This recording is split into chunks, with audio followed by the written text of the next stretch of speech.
a oportunidade de estar aqui no Lusita Pedroso, uma casa que sou trabalhadora também da casa, e às vezes me convocam para algumas palestras, em especial essa para falar sobre Chico Xavier.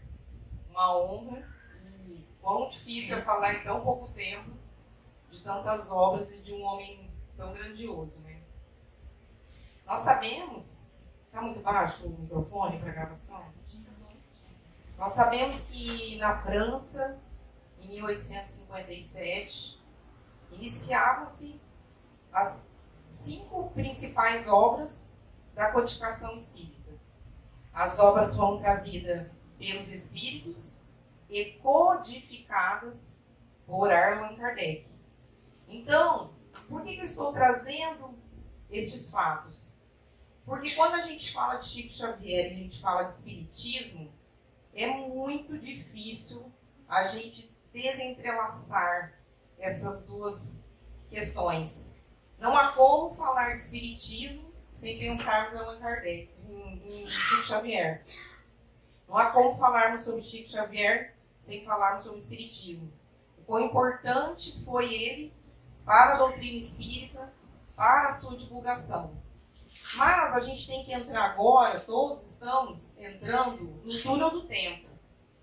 Porque quando a gente faz uma viagem no tempo e a gente se coloca naquele momento, né, de como chegou a doutrina espírita no Brasil, quais são as obras que eram estudadas, qual era a língua que vinha essa doutrina, a dificuldade que a gente tinha de chegar essas obras ao Brasil, através de navios, trens, a dificuldade até de transporte, o analfabetismo que existia no Brasil, elas não falavam malemar ali o português, quiçá o francês, que eram línguas originais das obras de Kardec.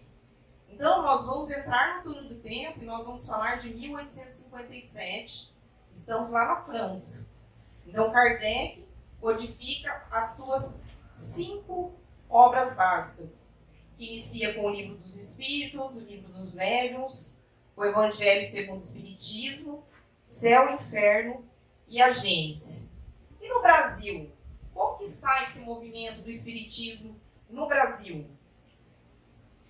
Lá em Salvador, na Bahia, foi lançado o primeiro periódico espírita brasileiro em nome de O Eco de Além Túmulo, sob a direção de Luiz Olímpio Teles de Menezes. Então, pouquíssimas pessoas tinham acesso a essas obras. Pouquíssimas pessoas tinham conhecimento e pouquíssimas pessoas conseguiam traduzir e passar esse conhecimento. Então, Luiz Olímpio Teles de Menezes, ele fazia a tradução de uma página dos livros de Kardec, pegava essa uma página, dividia em outras mais, davam 8, 9 páginas, fazia tipo um jornalzinho periódico e espalhava essas informações ali, iniciando ali na Bahia, em Salvador. Então, a gente tem que fazer essa viagem no túnel do tempo para pensar a dificuldade que tínhamos. Então, imagina como que seria a divulgação da doutrina espírita num país do nosso tamanho e ainda as obras indo em outras línguas. Não havia essa tradução das obras ainda, né? Eram traduzidas picadas, né? Nós temos uma figura importantíssima, que não há como não falar nele na história da doutrina espírita, que é Bezerra de Menezes. Então, Kardec nos trouxe a doutrina espírita, mas Bezerra de Menezes nos trouxe o movimento espírita no Brasil. Havia muitas divergências, havia muitas rusgas, né? E o Bezerra de Menezes trouxe o quê? A unificação desse movimento espírita no Brasil. Quão importante foi essa figura, né? Que tantos já ouviram falar sobre ele. Ele era médico e ele trouxe esse modelo de centro espírita. Porque quando a gente estava lá na França, no túnel do tempo, o que era? Era a Sociedade Parisiense dos Estudos Espíritas. Não era um centro espírita que existia na França. Era uma Sociedade Parisiense de Estudos. E o que Bezerra de Menezes nos trouxe? Nos trouxe esse formato que a gente conhece, que são os centros espíritas. E no decorrer dessa divulgação que a gente vai ter conforme Chico Xavier, a gente vai ver essa evolução, não muito diferente do que ele trouxe, mas trouxeram algumas pequenas vertentes novas. Mas a raiz do espiritismo, dos centros espíritas, da doutrina espírita, especificamente no Brasil, é uma figura muito importante de Bezerra de Menezes.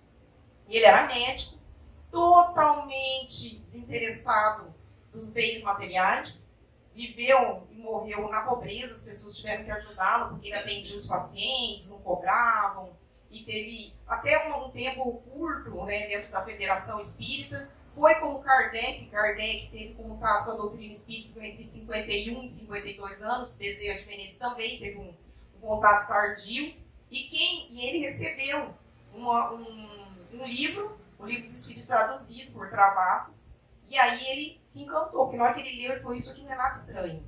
É óbvio que a gente sabe que aquilo vinha de outras encarnações, e a hora que ele leu, ele falou, nossa, tinha alguma coisa adormecida, mas a hora que eu leio isso é tão claro para mim. Então, ele trouxe esse centro espírita como hospital, característico dele como sendo médico. Então, ele trouxe socorro assistencial aos pobres, distribuía sopa, distribuía os remédios. Muitos centros espíritas eram centros espíritas farmácias, muitas homeopatias surgiram em decorrência também nesses centros espíritas. Trazia socorro aos doentes e também socorro aos desencarnados. Então, as sessões mediúnicas não eram somente sessões mediúnicas de codificações de obras. Não, eram sessões mediúnicas para amparar os desencarnados. Né? Então, ele oferecia socorro aos encarnados e tanto aos desencarnados. Então, Bezerra de Menezes foi uma figura importantíssima para essa maneira que a gente tem, né, de centro espírita, desse formato que nós temos, não foi trazido da França. Isso foi instituído no Brasil. Nós temos também, no Rio de Janeiro, em 1873, então a gente saiu da França e viemos para o Brasil, viemos Bezerra de Menezes, e foi fundada também no Rio de Janeiro, que a gente estava lá em Salvador, né? E agora a gente vem para o Rio de Janeiro e foi fundada a Sociedade de Estudos Espíritas, o Grupo Confúcio. E a sua maior virtude foi a de promover o estudo dessas obras básicas. Foram codificadas por Kardec. Então, iniciou-se o processo de tradução, né? Aí, Travassos traduziu realmente a obra toda, na sua íntegra. Aí foi quando nós tivemos acesso às obras na língua portuguesa. Isso, Bezerra de Menezes encarnou em 1900. 10 anos depois, neste dia, no dia 2 de abril de 1910, nascia quem? Francisco de Paula Cândido. Não tem Xavier no nome dele.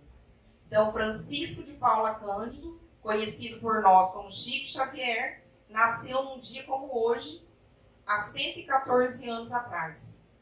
A mãe de Chico se encarnou quando ele tinha 5 anos de idade. Ele era órfão de mãe. E aí tinha muitos irmãos. E esses irmãos acabaram sendo entregues a amigos, a parentes, a tios, tias. E ele ficou com uma madrinha. Quem já leu a biografia de Chico, já viu o filme, já leu alguma coisa sobre Chico, sabe que ele passou extremas dificuldades com essa madrinha.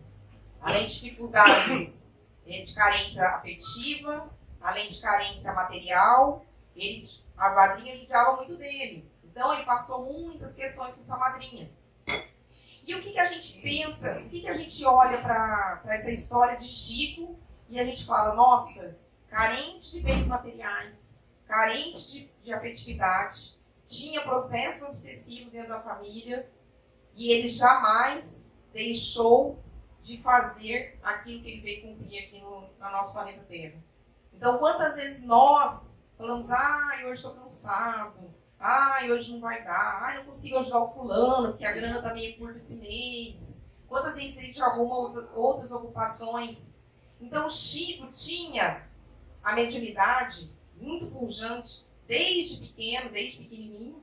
Já após o desencarne da sua mãe, ele tinha muitos contatos com a sua mãe, no sofrimento ali com aquela madrinha, ele encontrava com a mãe no fundo do quintal, e a mãe dele sempre o acalentando, conformando e deixando ele firme naquele propósito. Então, quantos de nós, às vezes, por pouquíssimas dificuldades que a gente tem, a gente se esquiva daquilo que é um trabalho que nós somos chamados. Aí o pai de Chico casou-se novamente com Cidália, e aí Cidália falou para o pai de Chico: eu só vou casar com você se você pegar todos os seus filhos de volta e trazer novamente para casa. E aí ela trouxe todos os filhos, eles tiveram mais filhos ainda. E aí Chico retornou à companhia do seu pai, dos seus irmãos, e também se chama de segunda mãe, que é Dona Cidália, e ela tratava todos com muito carinho. Então ele saiu da companhia dessa madrinha e foi à companhia de Cidália, de seu pai, e juntou os seus irmãos novamente. Chico começou a trabalhar aos 8 anos de idade, trabalhava numa fábrica de tecidos, trabalhava em vendas, trabalhava num bar. Ele trabalhou 32 anos na Escola Modelo, no Ministério da Agricultura, lá em Pedro Leopoldo, e depois em Uberaba. Então, ele, além de todo esse trabalho que ele fazia, ele ainda tinha um emprego.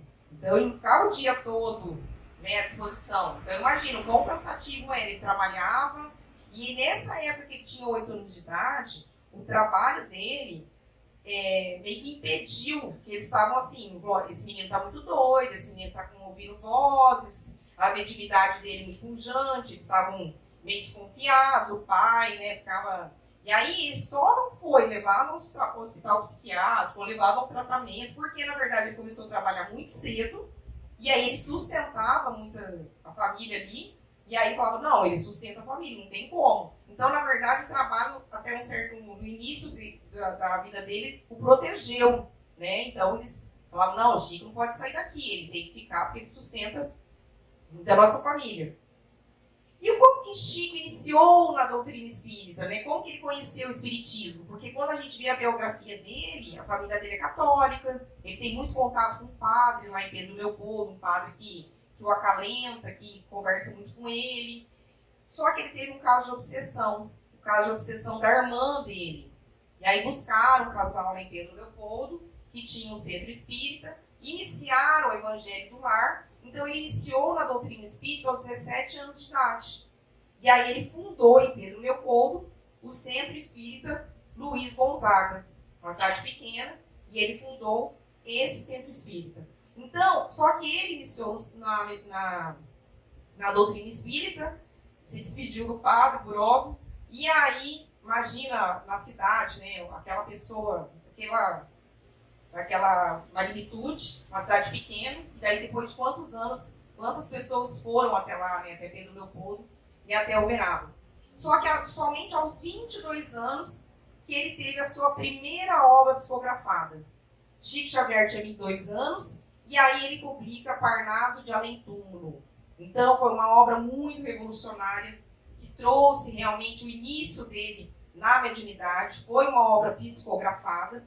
E aí é uma obra de poema, eram 60 poemas assinados por 9 poetas brasileiros, 4 portugueses, e um desses poetas eram anônimos.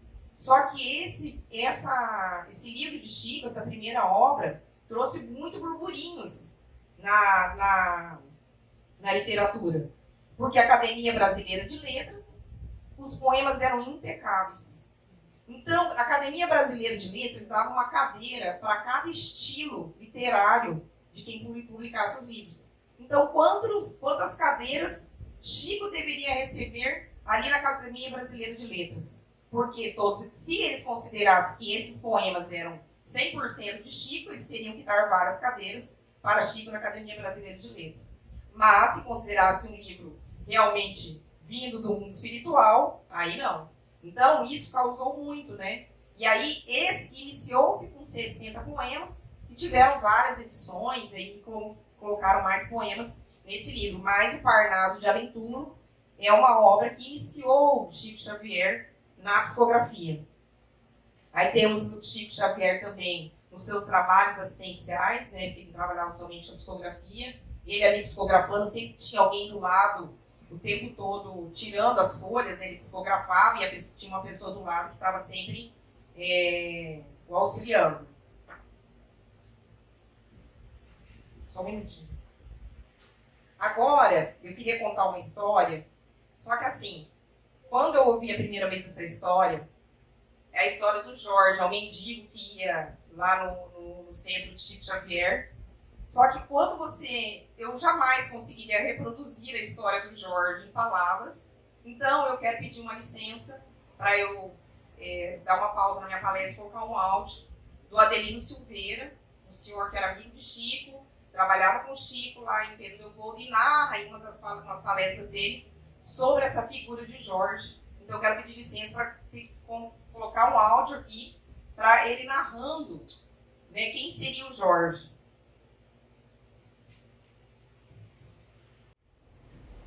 Naquele tempo que as sessões do Chico se estendiam pela madrugada, ele chamou minha atenção pela alegria com que ele chegava perto do Chico. Os olhos dele quase se inundavam de luz.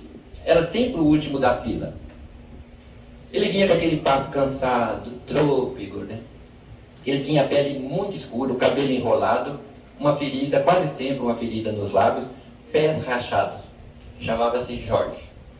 Eu acredito que o Jorge deve ter tomado muito pouco banho na vida dele, porque seu corpo franzino, magro, mal alimentado, exalava um odor desagradável.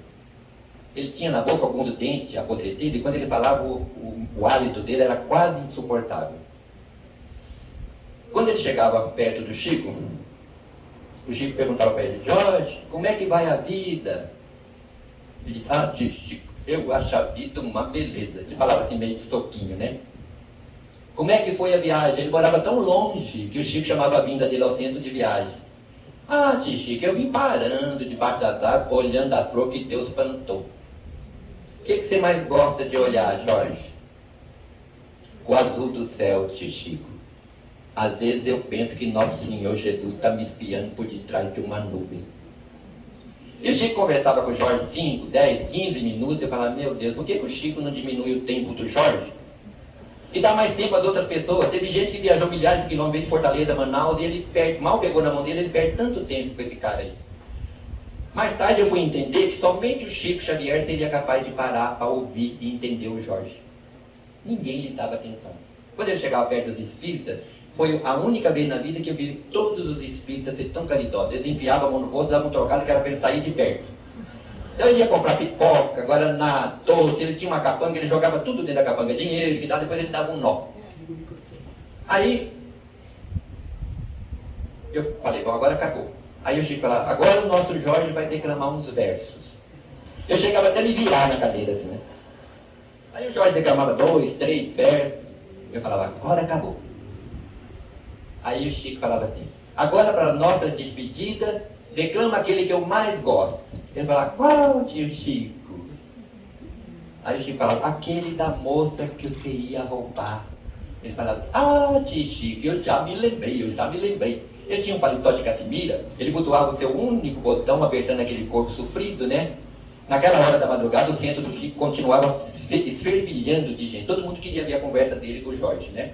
Aí o Jorge olhava para ver se estava todo mundo olhando para ele e sapecava assim, inflado de orgulho: menina, penteie o cabelo, joga as tranças para cacunda, queira Deus que eu não te leve de domingo para segunda. O Chico ria, a gente ria, o Jorge ria, mas mesmo assim o riso do Jorge era um riso dorido, porque os lábios dilatavam, a ferida sangrava. Aí ele se aproximava do Chico e dava uma importância para ele, que nesse dano todo eu nunca consegui ver, ele jogava dentro do jornal e amarrava. Aí ele beijava a mão do Chico, o Chico beijava a mão dele, beijava os dois lados do rosto do Jorge, ao que ele retribuía beijando os dois lados do rosto do Chico, onde ficava uma mancha de sangue. Ele falava quase dentro do nariz do Chico. Eu nunca vi o Chico ter aquele momento instintivo de recuo como eu tivera tantas vezes. Eu nunca vi o Chico se limpar na presença do Jorge, nem depois que o Jorge tinha ido embora. Eu que muitas vezes na casa lá do Chico pegava um pano de prato, molhava na torneira e limpava o que nós chamávamos carinhosamente de o beijo do Jorge. Eu não saberia dizer quantas vezes eu pensei em levar um chinelo para o Jorge, uma camisa, uma botina. Quando eu lembrava, eu não sabia o número. Falava: na próxima vez eu pergunto. E o tempo foi passando, eu não levei nada. Não levei nada e me lembro do apóstolo Paulo: façamos o bem enquanto temos tempo. De repente, fica tarde demais. O Jorge desencarnou numa noite fria aqui em Uberaba. esquecido do mundo, esquecido de todos, mas não de Deus.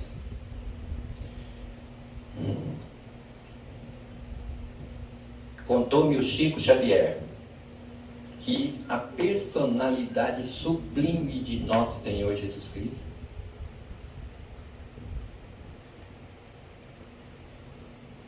veio pessoalmente buscar esse homem de pele escura, cabelo enrolado, ferida nos lábios, pés rachados, mau hálito, mau cheiro. Retirou ele do corpo que estava envolto em pedaços de coberta,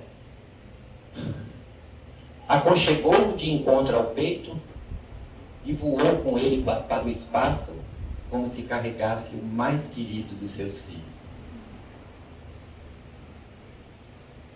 Não vos deixarei órfãos, estarei convosco até o fim dos séculos.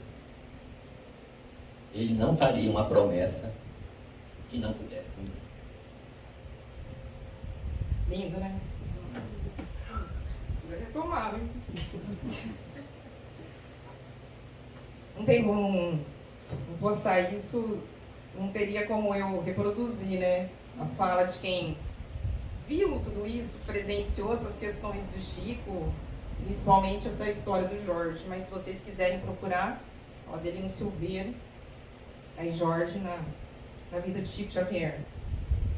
E quais eram as mediunidades de Chico, né? A vidência, a audiência, ele via os espíritos, ele até confundia, ele não sabia quem era encarnado, quem era desencarnado, tanta mediunidade que era, que ele tinha, possuía, então ele confundia, ele não sabia, às vezes ele falava, será que...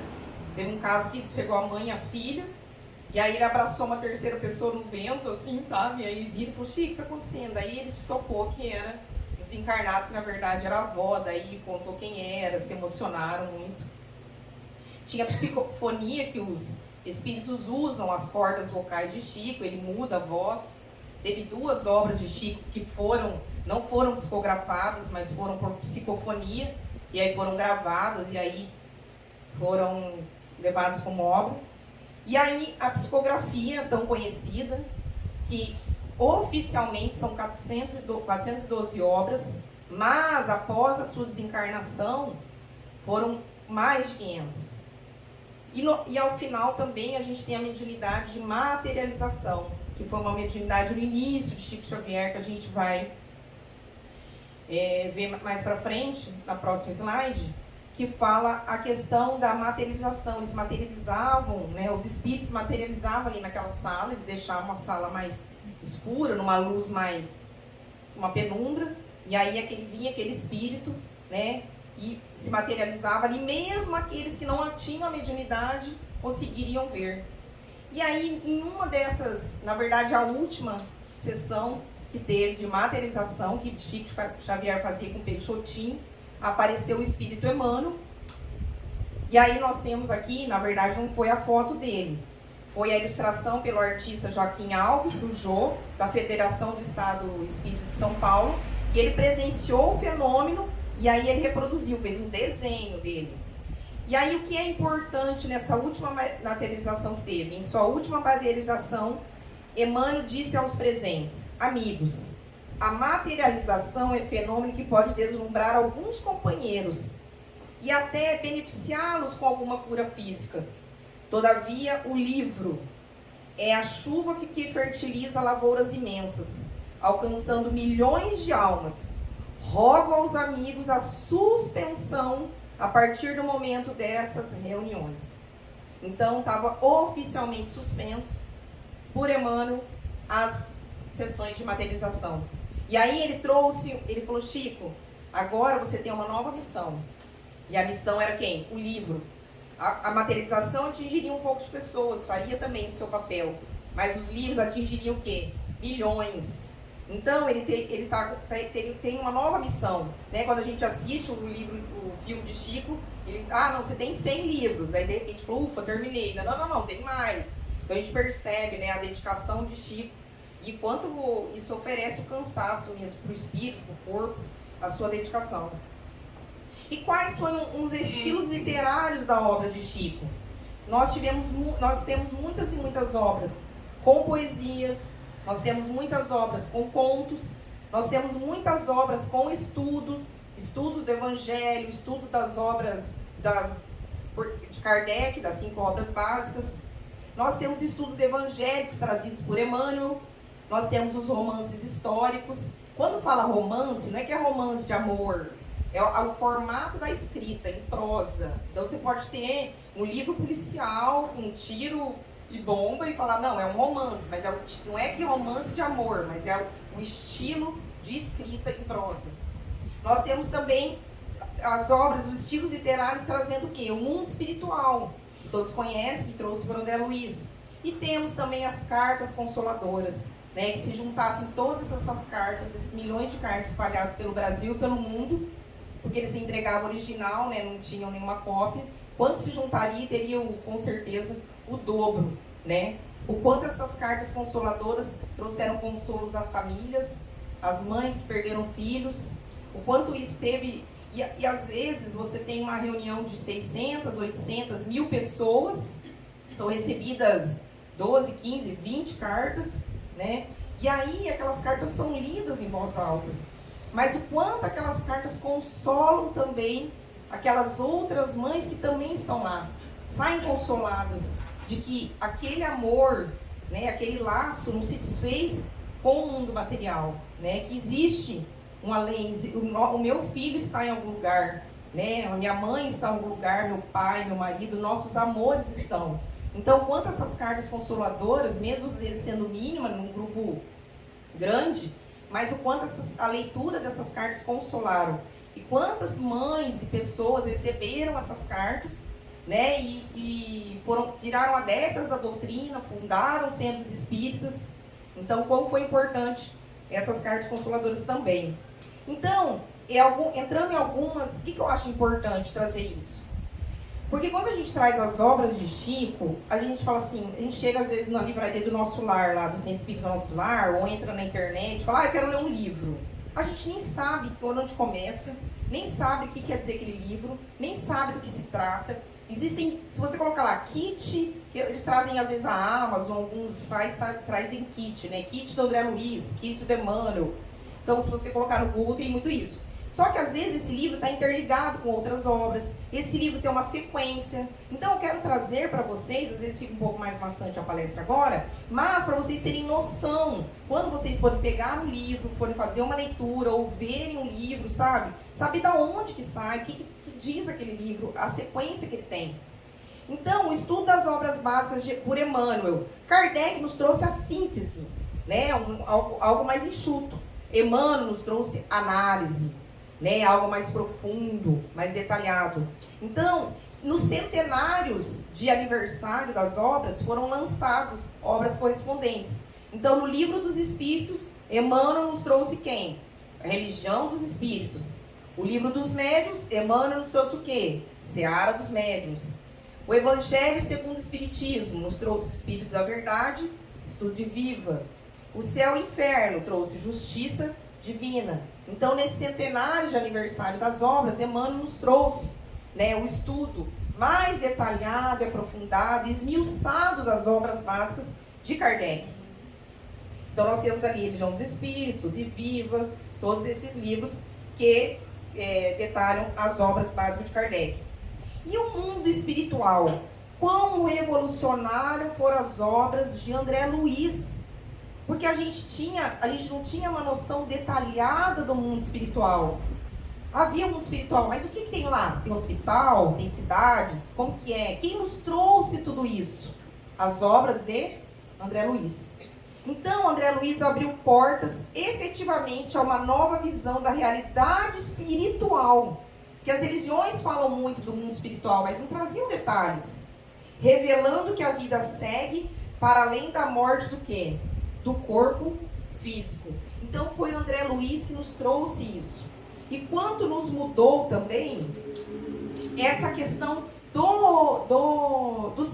das novas vertentes do centro espírita. Lembra que eu falei que Bezerra de Menezes trouxe um centro espírita como hospital? Além de continuar como socorro, ainda André Luiz nos trouxe o quê? Poxa, então se lá o pessoal está trabalhando no mundo espiritual, fazendo tanta coisa, a gente tem que começar a fazer aqui também. Então trouxe essas oficinas do mundo espiritual, também colocadas aonde? Aqui no mundo material. Então teve uma importância extrema e relevante essas obras, que são Nosso Lar, que todo mundo conhece, Os Mensageiros, que agora é o filme que é o Nosso Lar 2, Missionários da Luz, Obreiros da Vida Eterna, No Mundo Maior, Libertação, Entre a Terra e o Céu, Nos Domínios da Mediunidade, Ação e Reação, Evolução em Dois Mundos, Mecanismo da Mediunidade, Sexo e Destino e A Vida Continua. Então isso é o kit, a coleção André Luiz. Então, quando vocês pegarem um livro aleatório, ele tem uma sequência de leitura também.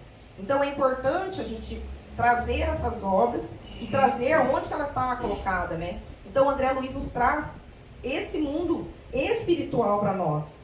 E aí o movimento espírita vem por novas vertentes. Não deixa de trazer essa questão que Bezerra de Menezes instituiu, mas traz quem? Ainda mais trabalho para a doutrina espírita. Agora a gente não vem mais ao centro espírita para fazer a sessão mediúnica, para assistir palestra. Não, a gente vem também para trabalhar. Então tem muitos asilos, né, vinculados ao centro espíritas, escolas, né, que estudam mesmo, realmente não falando espiritismo, mas hospitais, faculdades, universidades, creches, orfanatos. Tudo isso adveio de quem? Das obras de André Luiz. Então, qual foi? A gente pensa numa obra, num livro, na psicografia de Chico, mas não imagina o quanto isso reverberou, né, na doutrina espírita. Nós temos também as obras evangélicas, também Emmanuel, né? Emmanuel era o mentor espiritual de Chico, estava sempre com ele, psicografou em um dos livros também com ele, e ele traz as obras evangélicas, ele traz todo o Novo Testamento totalmente esmiuçado. Cada obra dessa tem em torno de 300 páginas, pegando cada evangelho do Novo Testamento, as cartas de Paulo. Então ele tem comentário evangelho de Mateus, de Marcos, de Lucas, de João. Ele tem um livro só de comentário dos Atos dos Apóstolos, ele tem só um comentário sobre as cartas de Paulo e as cartas universais e Apocalipse. Eu acho que isso é bonito. E aqui, ó, nós temos então essas obras de Emmanuel comentando os evangelhos. Nós temos também de comentário, que é bem, todo mundo já ouviu falar em várias obras dessa. O Marcelo Dias comenta em vários, quem faz o curso dele, ele sempre comenta. Então nós temos também essa coleção Fonte Viva, que também são os comentários dos evangelhos, que tem Caminho, Verdade e Vida, Seiva de Luz, Fonte Viva, Pão Nosso e Vinha de Luz. Também fazem parte também de um kit, de uma coleção. Então quando a gente tem essa noção, a gente fala, poxa, então eu comprei esse, vou ter que comprar. A gente sabe de onde veio, né? Que são coleções. E temos também os famosos romances históricos, né? Que a gente, igual eu falei, não existe, no romances históricos não é somente o romance, né? É a forma de escrita.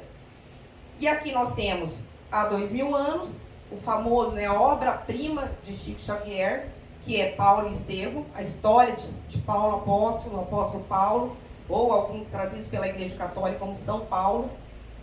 Nós temos Ave em Cristo, 50 anos depois, e Renúncias, que foram os romances trazidos por Emmanuel. Quantos detalhes, né, da antiguidade trazidos, e depois de anos e anos e anos de estudo por historiadores, trouxeram essas informações contidas ali nesse livro, muitos anos depois, né, como a glândula pineal, que foi trazida 80 anos depois que foram descobertas. Chico tem livros que fala que o cérebro é repartido em 3 partes. E depois de 80 anos, houve um congresso que foi falado realmente que a gente tem essa divisão de 3 partes do cérebro. Então, quantas informações são trazidas nesse livro, em vários aspectos históricos da medicina, que as pessoas falavam, um absurdo, isso aqui tá viajando na maionese, como dizem, né? E quanto depois foram trazidos, né, pela medicina, pelos historiadores, corroborando e confirmando tudo isso que no livro aparentemente estava um absurdo. E aí Chico sempre falava, não, eu vou desencarnar no dia que Brasil estará em festa, Brasil estará sorrindo. E aí, em 2002, pelas portas dos fundos, enquanto o Brasil comemorava o pentacampeão da Copa do Mundo, e aí Chico desencarnou. Mas a gente vê todas essas obras, e óbvio que não tem como nem trazer todas, mas eu estou trazendo as mais conhecidas, e óbvio que tem muitas e outras obras. A gente sabe da grandiosidade que nos trouxe. E além dessas vertentes que eu trouxe, então a gente tem o Centro Espírita como um hospital, uma farmácia, né, um socorro. Depois nós temos o Centro Espírita como uma oficina de trabalho. E aí, depois de tantas e tantas obras, a gente falou, precisamos estudar essas obras. Então a gente tem o Centro Espírita como escola, como educandário, né, da evangelização infantil, da evangelização dos jovens. E aí temos também os estudos sistematizados da doutrina espírita. Então, quando a gente entrou naquele túnel do tempo, porque quando a gente olha hoje, fala de Chico Xavier, da sua psicografia, das suas obras, é difícil a gente mensurar, né, a importância que teve. Mas agora, se a gente voltar lá, da França, se a gente voltar em Salvador, se a gente voltar no início do Rio de Janeiro, aquelas obras, todas em francês, qual a importância que teve todas essas obras para o Brasil, para a doutrina espírita e para o mundo? Hoje nós exportamos as obras de Chico, né, traduzidas em várias línguas, bilhões de exemplares vendidos. Mas a gente sabe dessa grandiosidade, sabemos dessa importância que ele teve para a doutrina espírita e essa alteração de várias vertentes que os próprios centros espíritas tiveram, esse conhecimento que nos foi trazido.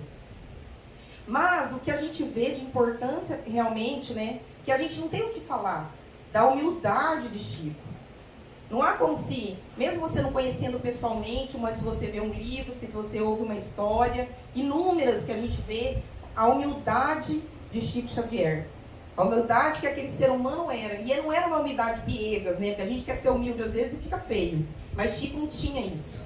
Né? Ele foi a um programa uma vez de televisão, e eles queriam fazer uma armadilha para ele. Ele ia ser entrevistado, e aí chamaram um sacerdote ali que ia, né, fazer perguntas para ele, ia colocar o Chico na parede.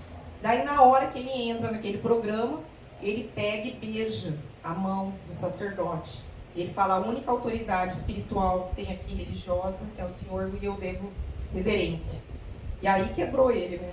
Então, assim, a humildade que Chico tinha, né? Recebeu inúmeros prêmios, e aí ele no programa falava assim, eu queria agradecer ao fulano que me emprestou esse terno, né? Então ele teve essa dedicação com a doutrina espírita. Se você olha, incansável, né? O Geraldo Lemos, que trabalhou com ele, relata que a primeira vez que ele conheceu ele foi autografar um livro dele em São Paulo. 8 horas da noite começou, ele fez a palestra, e aí foi autografar o livro. E aí, já eram 4h30 da manhã, o dirigente lá falou assim, eu vou fechar o portão, não vai dar, tá muito... O pessoal tudo já moído, né? E Chico entregava uma rosa, fez as pessoas tirarem um espinho, entregava a rosa, e todas as pessoas que ele entregava o livro, ele se levantava, ele tinha 70 anos. Ele se levantava para todos, cumprimentava, abraçava, conversava, não fazia nenhuma cara de dor e de cansaço, e recebia as pessoas muito amorosamente. E aí fechou a porta, aí a tia, a avó ali do Geraldinho, falou assim, não faz isso, Chico não vai gostar. Ele falou, não vai nem saber. Ela falou, como não? Daí passou 2 minutinhos, já chamou ele, falou assim, abre aquela porta lá, mas Chico, vem muita gente. Não, eu vou atender até o último. Foi até às 7h30 da manhã. Então, quão incansável ele era, né? No seu trabalho também. Iniciava as sessões ali, né? Em Pedro Leopoldo, iniciava as sessões em Uberaba, começava às 7, 8 horas da noite, ia madrugada dentro. E Chico não tinha privacidade nem na casa dele. Ele chegava na casa dele, as pessoas estavam lá, na cozinha, no quarto dele, na sala, na casa, então ele não tinha. Aí ele construiu até um edículo no fundo da casa dele, ele falou, não, aqui, mas onde ele colocava a porta para o quarto, estavam as pessoas ali. Então, um incansável, né? A dedicação do Chico. E o desprendimento, porque tudo isso que ele recebeu, todos esses direitos autorais das obras do Chico, ele não ficou com nada. A gente sabe disso. E o quanto também, indiretamente, isso ajudou inúmeras instituições espíritas, né? Porque esses direitos autorais foram vinculados a muitas e muitas obras, né? Então a gente tem as obras do Chico, e tem as vendas desses exemplares, a gente tem os direitos autorais dele.